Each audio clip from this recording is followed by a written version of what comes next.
welcome to QI, where tonight we'll be looking at all manner of hoaxes, hokum, hucksters and hogwash. And to help, or more likely hinder us, a veritable horde of hornswogglers with 10 top tips to increase your manhood. It's Sean Locke!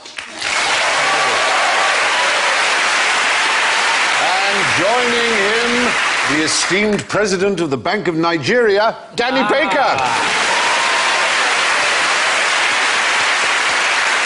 By his side, Professor of Hoaxology at the University of the Internet, David Mitchell. And, believe it or not, Alan Davis.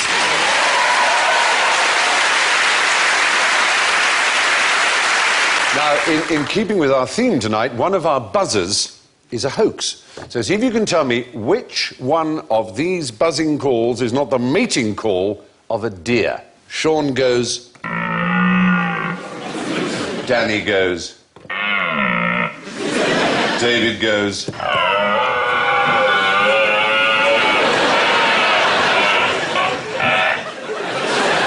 Alan goes. Hello, dear. Now, starting as we need to go on, we've actually hidden... Is it Alan's? Yes.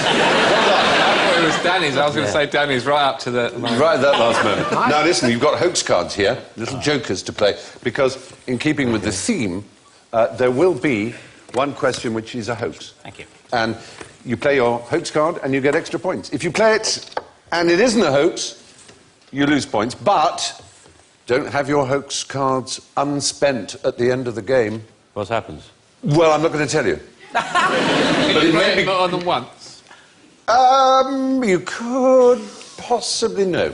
I don't think this format point's been worked out in enough detail. No. You should have decided whether you can play them more No, you than once. can't. No, you can't. I was just thinking of being generous, and then I realised it was foolish. For the pilot of Who Wants to Be a Millionaire, did somebody go, and if we get one wrong, that's okay? Yeah, that's okay, yeah. Oh, hang on. How many lives do we get? Yeah. Can you just do that, or do you have to say something? You can say, I think that's a hoax, yeah. Right. You have to say something. You can't just go, I did that, you didn't see it. No. I did it when I You have to make it manifest. Oh, God, I had no idea this whole thing would be so complicated. I don't know about you, but I'm going to just do it on the first question, then none of us can lose out. If we all do it on the first question... We all do it on that. We all lose points, and then it's just done. Yeah. We don't have to worry about it, spend the rest of the show going, haven't died, use my hoax card. What do you reckon, guys? You in for that? We're all going to say yes, but we're all going to not really do it. Yeah, yes. It's game theory, I might writ use large. it, but when I'm using it, it might be a hoax. Yeah. Oh, no. I can see I've made a terrible rod for my own back here. Yeah. Well, anyway, let's see what happens. There's some characters behind me, shifty-looking characters. What were they up to last night? This isn't a hoax. They were all definitely up to something last night. Thank God we didn't do that. Yeah. Were they cottaging? They were cottaging. Sean Locke! They were all out cottaging. It was a really tough night's cottaging. And they go, we need a pint after that. They were brewing. They were up all night making a picnic table. Before you get too insulting, they're in the studio tonight. I just thought... They were winning the Mr. Handsome contest. That's more like it. Were they harming horses? You know, when they harm horses, like slash horses? No. Were they But it was a nighttime covert activity like slashing goats. horses. They were slashing goats. No, let's assume we wouldn't invite into the studio Were they? people who maimed animals. Yeah. Were they pretending to be gas men and thereby stealing the property of aged people? No. If I told you that this was in Wiltshire, would that help? Cathedral stealing. Grave robbing. Grave robbing's always... Or they drew something rude. In the summer... On Stonehenge. They drew something rude on Stonehenge. Crop circle. Oh, Alan, well done. Crop circles. Absolutely right. There they are. The equipment needed for crop circling, a plank with rope. But what was the crop circle? We commissioned them A QI symbol. A QI crop circle, and they did it for us. And it's rather impressive. Because QI is run by aliens. Would you like to see it? Would you like to see it? I certainly would. Well, let's have it. We actually went to the expense of having a travelling aerial shot. Oh. What do you think of that? Yeah. We did. That's real. That's like the Led Zeppelin cover. Oh, you fail. I'm afraid it was real. The extraordinary thing is that almost within half an hour of it being completed and the dawn rising, we were contacted by people. Someone wanted to know, they said, is it real or is it man-made? To which the answer is... I asked that about both. Sandwiches all the time. But it's a rather marvellous example of a breed of phenomenon that has that's been going since when? Is the farmer... Is the farmer here tonight? We have recompensed the farmer. It doesn't actually do much damage. How many mice were frightened in the making of that? We can't tell how many mice were I'll bet frightened. this is older than we suspect. It's actually very recent. Is it? It is really, yeah. 80s? Well, 70s it began, and it got more and more refined. There was a man Like called... Pizza Express. There were a couple called... Yeah. There's a fellow called Doug Bauer and Dave Chorley, and they admitted that they'd been responsible for almost all the crop circles. They used to be on the news every summer. There'd be aerial shots, and there were people who called themselves seriologists who genuinely believed that these were the work of people from outer space or from magnetic forces from ley lines or all kinds of nonsense. They'd do things like they'd do a crop circle and then they'd leave a couple of scorch marks or something. Yes. The engine... engine blasted off back into space. We've got... Where are our three here? Put your hand... There, look, is that John? John Lundberg. Yeah. There you are. There's John. Can you tell me how you did yours without giving away too many trade secrets? What's the most technological item you need? We need something called a stalk stomper, which is a plank of wood and a loop of rope that you put under your foot to flatten the crop. And to actually mark out the design, you use surveyor's tape. So it's very, very kind of simple techniques and very simple tools. What about your spaceship? What spaceship? I'm saving up for one, but the fee I got for this, it's going to take a while. So, how many do you do a year in the season? We don't say how many we make, but we've made hundreds over the years that we've been doing it. And do people... are there still those who believe, or who refuse to believe that it's all hoaxers like you? Absolutely. Well, they've been ringing your production office, haven't they? Yeah, that's right. Are there people who've ever thought that graffiti on, like, train lines was done by aliens? It's logical. Well, the lines in the Nazca Desert, which are... Very good point. The Nazca lines. The Nazca lines, which they say can only be seen from space, which is not true. There they go. No, we can see it from here. The great... The great fraud von Daniken, who wrote Chariots of the Gods and all those books in the early 70s, he said there were runways for ancient spacecraft, is what he said. And as Carl Sagan said, hang on, these people come millions of light years across the universe, and they need runways? What, are they in B-52s? What do they need runways for? I've been there. What's extraordinary about that place is one of the driest places on the planet in southern Peru, just above the Atacama Desert. And because of this man, Daniken, people came from far and wide on motorbikes and they churned the place up. Some of these are only about 10 centimetres deep, the lines, and they've stayed like that simply because it hasn't rained. Right. For decades and centuries in some parts of that part of South America. And so every line that you can see around there is some hippie who's sort of gone around. It's now, banned from going there. But they're rather splendid. It looks like maybe if it's just they've stayed, they're not very deep, but they've stayed just because it doesn't rain, maybe the people who did them didn't really want them to stay that long. They were just pissing around and would be rather embarrassed. Yes. The same way as, if you're on the beach at night, a bit pissed, you write the word dick. Imagine you went back 2,000 years later. You'd be mortified. People were sort of worshipping it. That's absolutely right. John Lundberg, thank you very much indeed. Thank you. There you are. I think in the States, where it's quite popular too, not as popular as here, but the second biggest crop in the States is marijuana, after corn. Really? Yeah, in America. In certain states in America, there are huge areas of it. It's very difficult to know what to do with it, how to get rid of it. Sorry? The cauliflower is in decline. I like cauliflower. I love cauliflower. If you wanted to please me, Alan, one day, make me a cauliflower cheese and I'd be a happy person. Very well. Thank you. It's gone down from 33,000 acres to 28,000 acres in Britain. Very good. Has there been a decline in demand for cauliflower? Yeah. People are stupid, They are aren't stupid. It's a lovely vegetable. They don't know how to cook it, you see. They just think it doesn't taste of anything because they boil it and then it doesn't taste of they? Also, if you break off a little bit of cauliflower and look at it... floret. It looks a floret. It looks like a tiny albino tree. It does. I so agree. And if you're on a low-carb diet, you can mash it. And it's a very good substitute for mash. I like to do it. I cook. I like to do it. I like to do it in a bin with loads of other rubbish. And it all piles up round there, and then you put it out, and the magical men take it away in a van. Because I've never opened the fridge and gone, oh, brilliant, there's a cauliflower in there. I've always gone, oh, Christ, there's a cauliflower in there. We're going to have to cook it.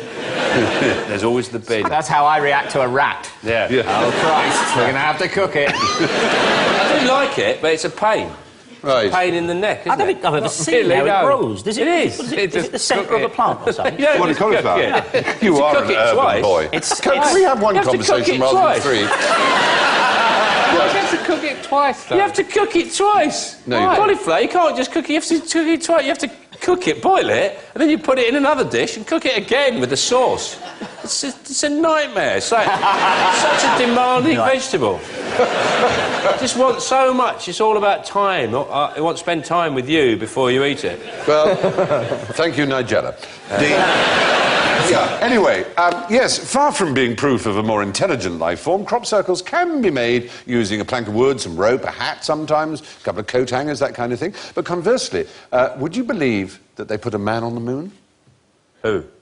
Who? These guys? NASA. Oh, NASA. Yes, yeah, I think cool. they put a You man believe on that? Yeah. I believe it. Yes, you believe it. Good, that's all. That's sort of all at the end of the question, really. But you probably know that quite a lot of people don't believe it. No. Yeah, but, well, I sort of believe one thing. Yeah. Which is I kind of believe that they might have done some mocked-up fake photographs. Really, why?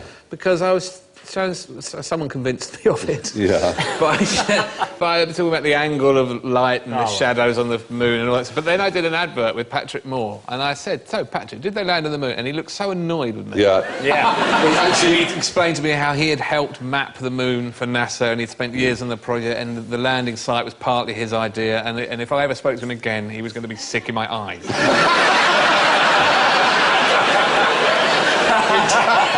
They are rather tight. If he'd spoken to Buzz Aldrin, he might have punched you. I was going to say... Buzz Aldrin punched someone because Did he he? just got so tired of these conspiracy arses. I think it was a television documentary about... Well, there have been several, of course. You know, look at this photo. This couldn't possibly have been taken on the moon. This is obviously taken in a studio. You're getting me started now because one gets very sort of strange about this. But there are a lot of conspiracies. 6% of Americans believe that man didn't land on the moon, but 25% of Britons believe that they didn't. So it's a quarter of our nation are not convinced, apparently. That's so depressing. Isn't it? It is. The flag, it's one of the thing I read... The flag is another thing, it's yes. the flag, and you Yeah, think, but there it is. Well, obviously they've starched the flag because they wanted to get a good photograph of it. They've stiffened the flag. No, they haven't stiffened it. That's the point. The fact it's rumpled.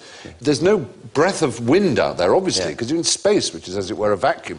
But what there is movement. If you impart movement to something, it doesn't stop moving for a long time because there's there's no resistance against it. So they unpacked it, unfurled it, put it down, and it moved back and forth. People said, breeze. Ha-ha. As if, A, they would be stupid enough to fake it and allow the tape that had the breeze in it to go out. But also, if you went to the moon, the least you'd expect is a flag moved a bit strangely. You know what I mean? You expect him to make the soup dragon, and you think, OK, he's not there. The flag moves a bit strangely, I can go with that. Yeah. Why isn't one of them holding up a camera? Because you can see him reflected, the one taking the picture's reflected in the visor of the one, and he's not holding up a camera like that, you see. But that's because they didn't, in the visors, put a camera up in front of their visor. They were mounted. You couldn't really actually imagine them getting a camera out, click, like that. wind it on. I would just say, though, in defence of the people who suspect that there may be something afoot, the track record of the American government in terms of deceiving its population isn't great. But... And if you were a little bit dubious, I wouldn't blame you. 400,000 people were employed on this thing, plus the 12 astronauts. And it may be that the Americans have a bad record on doing covert things, but they have an even worse record on getting found out. The president can't keep a secret of where his penis is. Do you seriously think that they would somehow... look at Clinton there. You know, if they can't even keep a secret of banging an intern in the White House... Well, no, because in the old days, she would have just disappeared. Yes. But she didn't. You know, and we know what Kennedy got up to. The fact is... I'll tell you one thing. I think NASA killed Michael Jackson. That's a fact. Right. I do. I believe they killed him because he died last summer, yeah? He died in about July last year. It was he died the same week that it was the anniversary of the initial moon landing of the first moonwalk, right? Oh.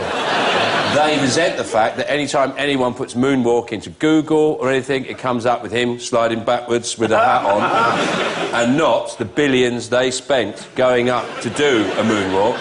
They hated that, and they killed him. And I believe that's a fact. I don't think People have gone NASA, around the world now. I don't think NASA would have get organised to kill him, but I think it might have been Buzz. Yeah. Because he's clearly a very angry man. Buzz Aldrin He's gone to the moon, it was pointless. People don't believe he went there. It was pointless. So of course he's going to kill someone. I'd like to go to the moon. You would like? Oh, yeah, yeah. I'd like to do that. Yeah. Yeah. I mean, two of the other things, just in case people are saying, but you haven't mentioned the clincher. One was the idea that below the lunar module that landed, there was no crater or sense of disturbed dust. The fact is, the engine's cut off and it hovered down and it very, very quickly landed. And unlike in science fiction films, it doesn't send out spears of flame as it descends. That just didn't happen. So, because it was designed by, you know, human brains and geniuses, and not a lot of people sitting tapping away at the internet who've got to go up to work in the morning. Yeah, Who do you trust here? We are in trouble as a species if people refuse to believe in things that they couldn't actually do themselves. So true. Yeah. So true. And the other one was the footprints. They said, oh, look, there's too much moisture because look how clear they are. Only a sort of caked mud could do that, but actually you could do that with flour. The fact is, it's just very fine ground, and it makes... And there's, of course, it's a vacuum again. It coheres. And the other thing were the mirrors that Apollo 12 astronauts put on the moon, which are now used for bouncing lasers off, for detecting, for example, how far the moon is getting away from us. And you can make incredibly accurate measurements because of mirrors on the surface of the moon. And perhaps to me the clinching one is that America's enemy at the time in the space race was the Soviet Union. And not once did they make a suggestion that they thought America hadn't done it. They never said, no, we know this was hoax. Yeah. The fact is, for every ill-conceived argument that the moon landings were a hoax, there's a perfectly logical explanation to put our minds at rest. Now, for something a little closer to home, how would you make your house the most famous house in Britain? Oh, that's easy. Yep. You murder lots and lots of people, dismember them, and bury them in the garden. You marry the Queen. You marry the Queen. Yes. And you say, you're not living there in those... No, love, you're not living in those palaces anymore. You're living in 3 Ironside Crescent, Yes. Carlisle. Yes. Yeah. Okay. Those would work. Yep, those would work. Some sort of spectacular suicide? I suppose, actually, the murdering people would work better, Murdering which I think probably is sad. But this is a Is it bet. balloons? Is it like in the film Up? You just tie loads of balloons and your house goes... Ooh. Oh, that would be sweet. That would Yeah. work. This was a bet that took place in 1810 between Samuel Beazley and Theodore Hook. That Hook couldn't make any house he chose the most famous residence in London in 1 week. He had a week in which to do it, but in fact he sort of... I mean, he prepared over the week, but it all happened in one day. This. Yeah? He started You know this? ordering goods, all kinds of different goods from all kinds 4,000 different tradesmen and services in all the commercial directories all over London. He started ordering chimney sweeps. So first thing in the morning, there were 12 chimney sweeps, all arriving like that. And then more and more and more and more and more arrived. I mean, it became absolutely gigantic. 12 coal carts, there were cake makers, doctors, apothecaries, surgeons, lawyers, priests for We've all dead done bodies, this, haven't we? undergraduates, hat makers, haberdashers, bootmakers, fishmongers, butchers' boys. A dozen pianos arrived. And before long, the governor of the Bank of England had turned up to see what the fuss was about. It was in Berners Street, just off north of Oxford Street. And there it is. That sign doesn't fit that bit of wall. It doesn't really. It just doesn't. And yet, I suppose if they put it the way it would, you'd have to read it in portrait rather Just than needed to go back to the landscape. drawing board with that one. I think you're They've right. got that all wrong. Or just chill out about the whole thing. I could have folded it round, mate. That'd be nice. Is it a bit like... So the equivalent is like going on the internet and ordering the lot? Yes, exactly. I'll have everything. Exactly, basically. And the poor woman whose name was Mrs. Tottenham was just besieged. I mean, so it wasn't his house. He didn't live there. No, he chose it. No, he just chose this house. That was the point of the bet. I can make that house, 54 Berners Street, the most famous house in London. They used to have great bets, didn't they, in the 19th century? Yeah. People don't make bets like that anymore. I mean, in the Regency period, when this happened, in the early 19th century, and particularly in the clubs, Brooks's and White's club in St James's, staggering bets. £3,000 bet between Lord Alvaney and a friend of his, on which Raindrop would get to the bottom of the... and £3,000 in those days was... I mean, it's almost impossible to imagine. You could have a servant for £10 a year. Yeah. Well, you know, so, I mean, £3,000 is an estate. This is a country house with thousands of acres. It's just... This is how bored people were before television. Basically. Theodore Hook betted a man called Beazley that he could make 54 Berners Street the most famous house in London. What conclusion did the great biologist Stephen Jay Gould draw from a lifetime study of fish? Oh. Yeah. They haven't got any legs. Is that his lifetime study? Well, no, it wasn't his lifetime study of a fish. Yeah. After a while, they smell. He's a bit thick, and he just stared at me, and they haven't got any legs. Starfish don't have brains. It's the kind of Louis Walsh of the aquatic world. They really don't have brains, they're starfish. And they're not really fish, are they, starfish, to be honest? Well, the word fish is in there, which kind of qualifies them, I think. Well, is a starfish a fish? Is a jellyfish a fish? Well, yeah, cuttlefish a fish? Yes, is a crayfish a horse. But the starfish... A crayfish is a lobster. There's a division, isn't there, in the world, whether it should be down to sort of experts in biology, whether things are fish, or whether it should be down to menus. Yes. Certainly, for example, a crayfish comes under fish in a menu. He looks like he's reading the sell-by date on that. He does, doesn't he? Stephen Jay Gould was very great. He's dead now. He's very great. He won a Nobel Prize. He was a paleontologist and an extraordinary biologist. And he came to a conclusion which is... They can feel no love. No, that there is no such thing as a fish. A fish has no biological meaning. There is just... Well, that's so I'm absolutely right. Go with menus. On a menu it does. In a menu, a fish is not the same as shellfish or seafood, is it? It often comes in the same bit and separate from pudding. Things that live in the sea. How can something... pudding are different. Yeah. How can something not be something? Something can't be not something, can it? But if you've created a something, then something has to be that something, otherwise you haven't created a something. So it has to be a fish if there is the idea of a fish in the first place. I swear there's a philosophy somewhere. Slow down, Plato. There's some sort of ontological argument going there, and of course to us that we use the word fish. But biologically speaking, a salmon is more related to, say, a camel than it is to a hagfish.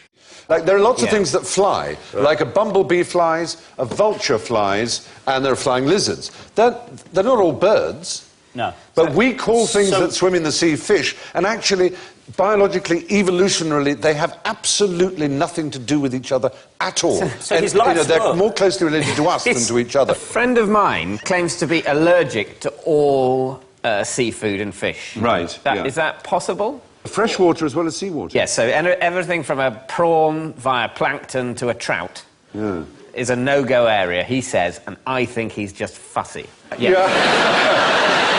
Some people say, oh no, I'm terribly allergic to shellfish, and then they order scallops because they don't know it's shellfish. They eat it and they're fine. Yeah. Nobody ever says they're allergic to starters, do they? What do elasma branches taste like? It's basically sharks and things like that are elasma branch, and rays. Manta rays and things like that are elasma branch. Rays can be very tasty. Oh, yeah. Skates. Skates, lovely. All skate wing with black butter and capers. Oh, stop it at once.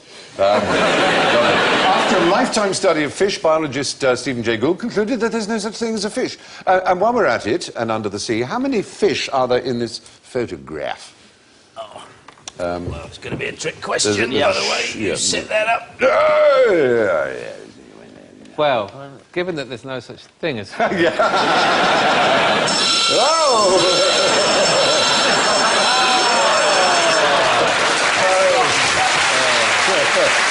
so unfair. Stephen Gould, where are you when I need you? Deeply unfair. Well, you see that shell on the right? Yes. Along the top of it is a long fish-like thing with an eye. That's actually part of the shell.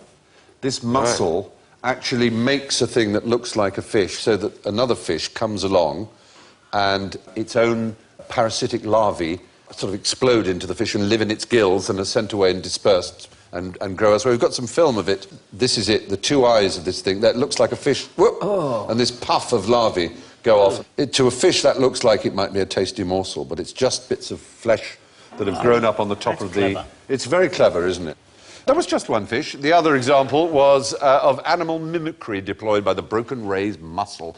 And so from one skilled hoaxer to another, what did Nostradamus get right? The hat. The hat. You got the hat right. The hat looks good. The big mistake.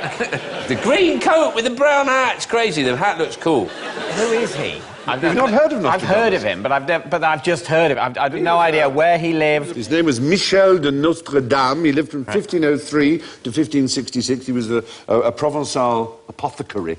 And he did many things, but including writing these hundreds of quatrains, these four-line verses. Were these deliberately obtuse? So, like David, I'm aware of it, the headlines on it, but why were they so obscure? Well, he was a mystic, and I suppose who knows, he got drugged up and he just wrote down a four-line verse of whatever he saw. He was a chemist. Well, he was an apothecary, a chemist, exactly. So he could have had access to all kinds of crazy hooch. Exactly.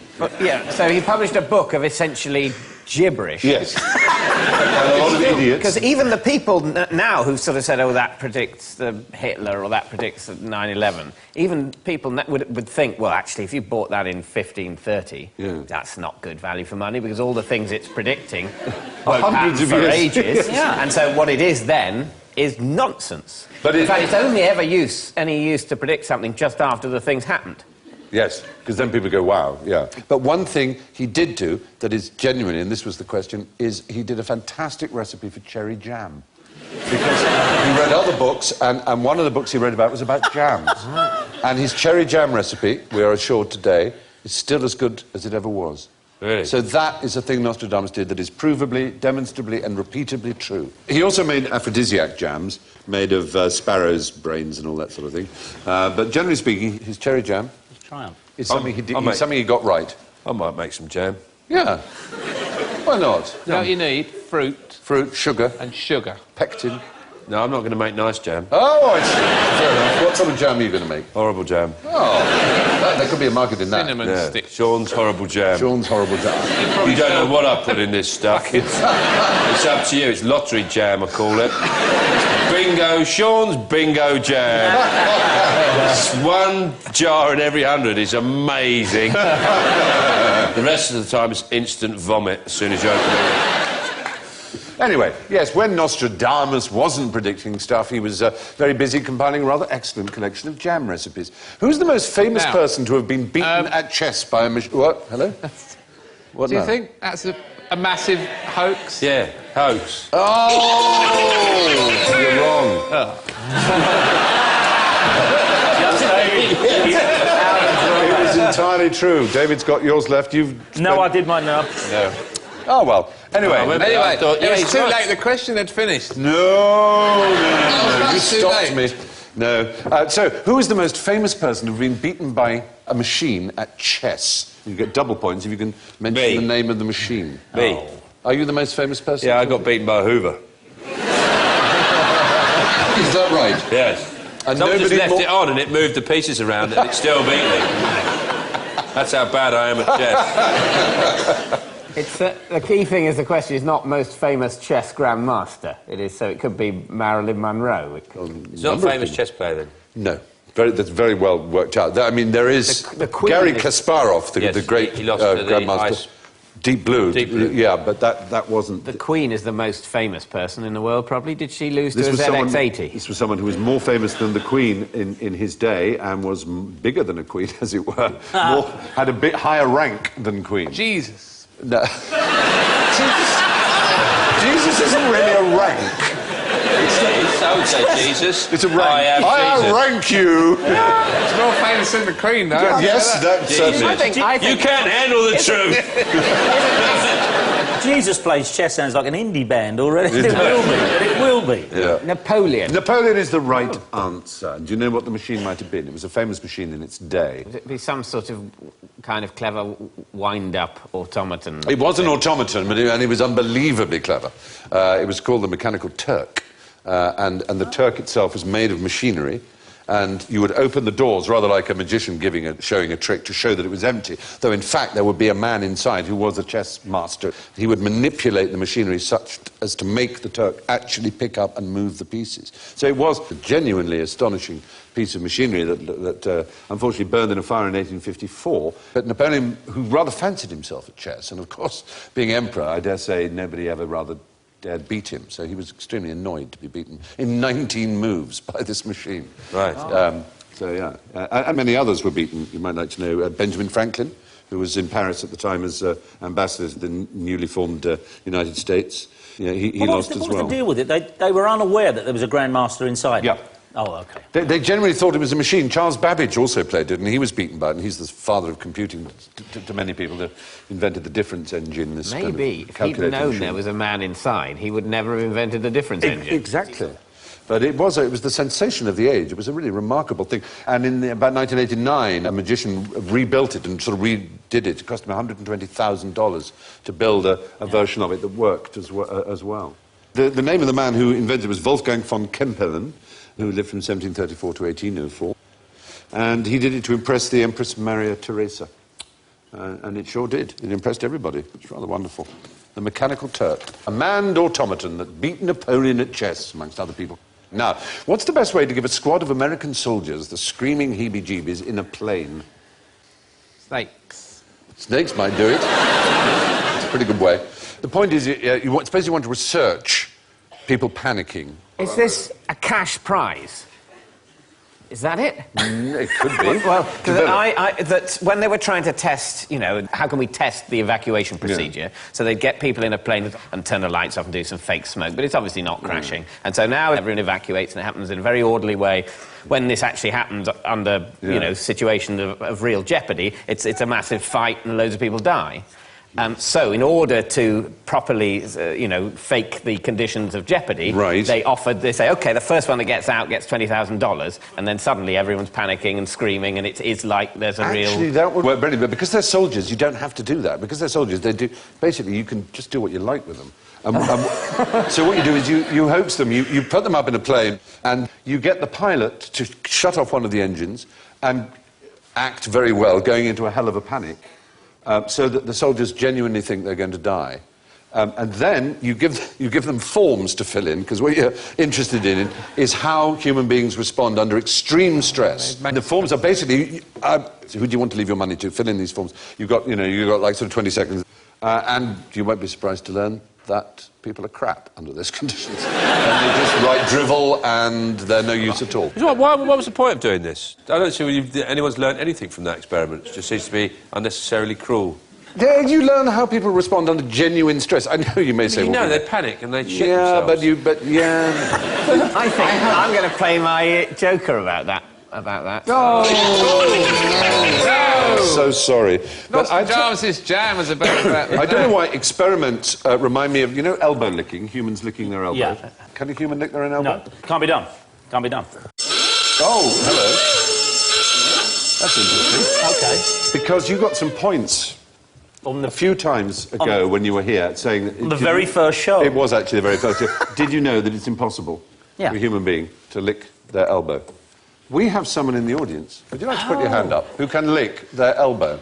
Put your hand up if you can lick your elbow. There you are. Yeah. Now, what's your name?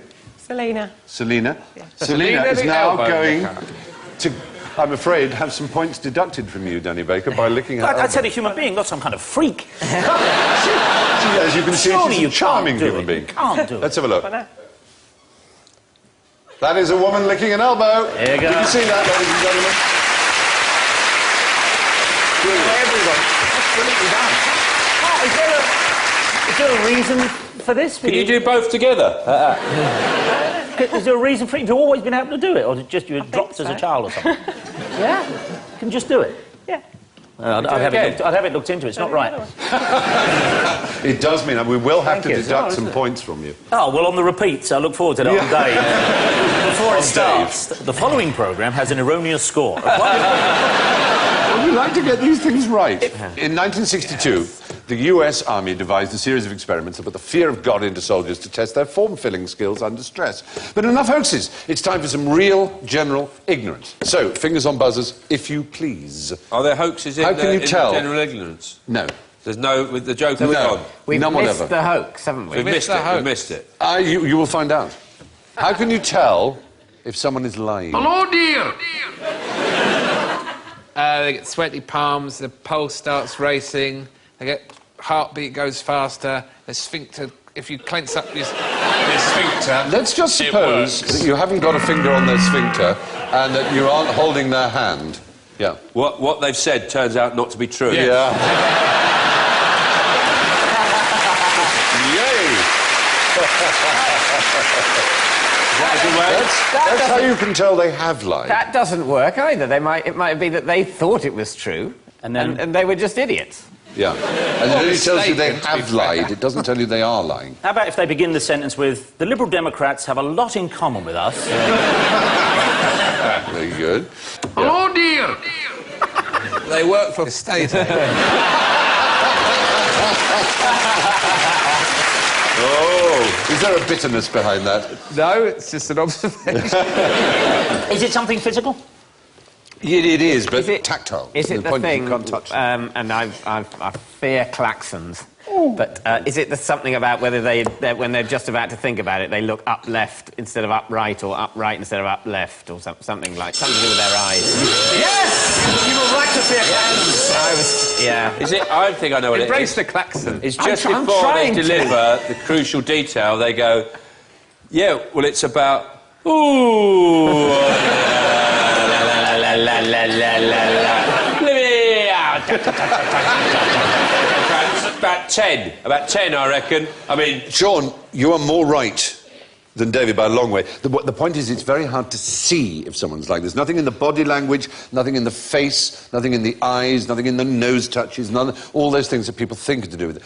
It's all to do with what they're saying and how they're speaking. It appears to be. Is this why it's easier? They say it's easier to tell if someone's lying on the phone than if it's face to face. Yes, exactly so. They tested over 20,000 subjects, showing them videos of people telling the truth and lying. They found that the people performed no better than chance. Not only that, so-called experts, polygraph operators, police investigators, judges and psychiatrists, returned the same result.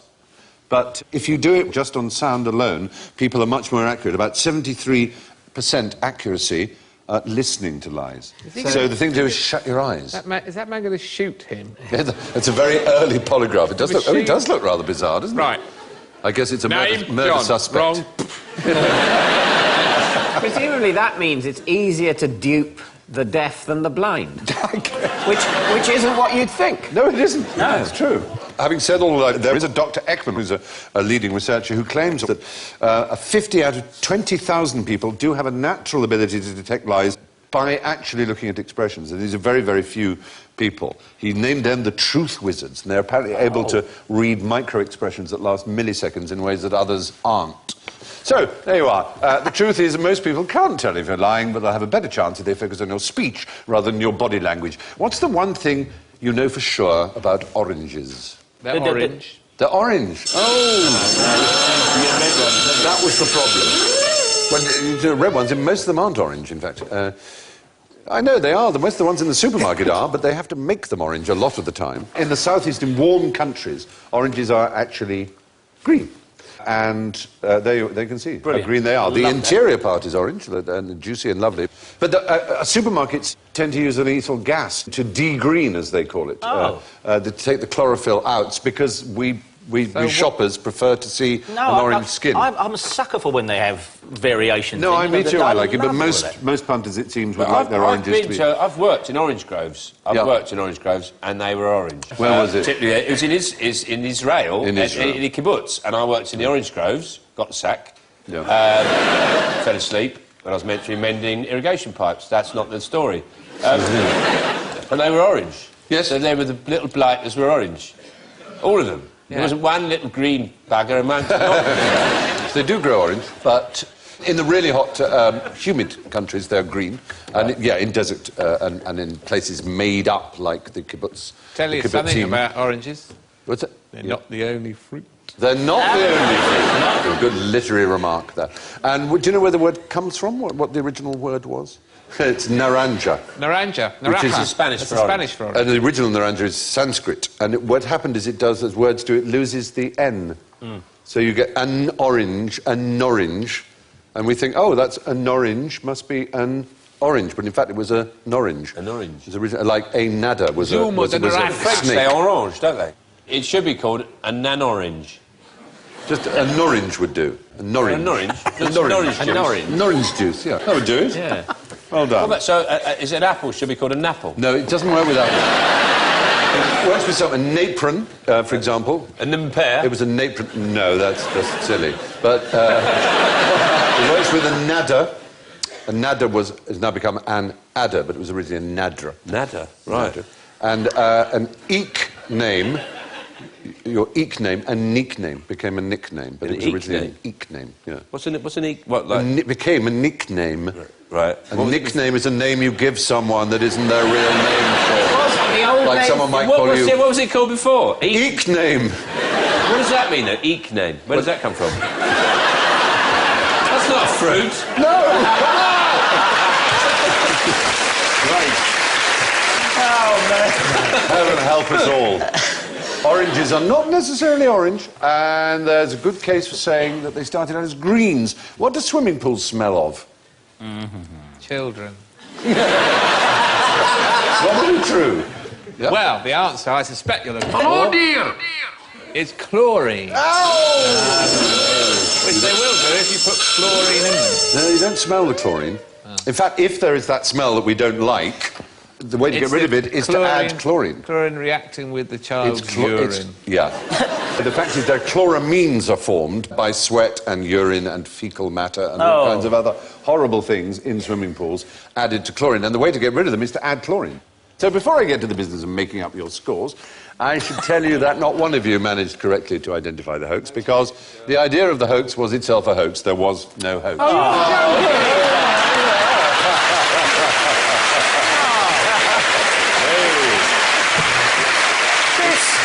This is an outrage. This is like the end of Lost. It's endearing how much it matters to them. So everything you heard was as true as trousers. So the winner tonight, wow, the winner tonight with an impressive -1 is Sean Locke. I won. You won. And This discredited show. second with an improbable -13 is David Mitchell.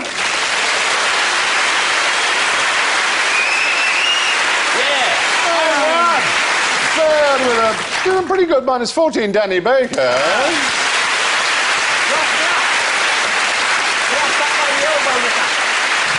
And last, with a surprisingly convincing -38, Alan Davis. Whoa.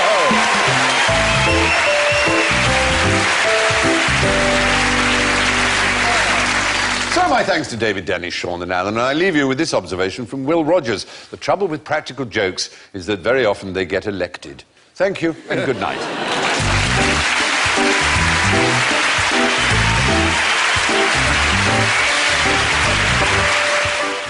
And Stephen leaves us for just a moment, and is up next as a guest on the Rob Brydon Show on BBC Two. Everyone's favourite pub landlord, Al Murray, hosts comedy live at the Apollo on BBC Three now.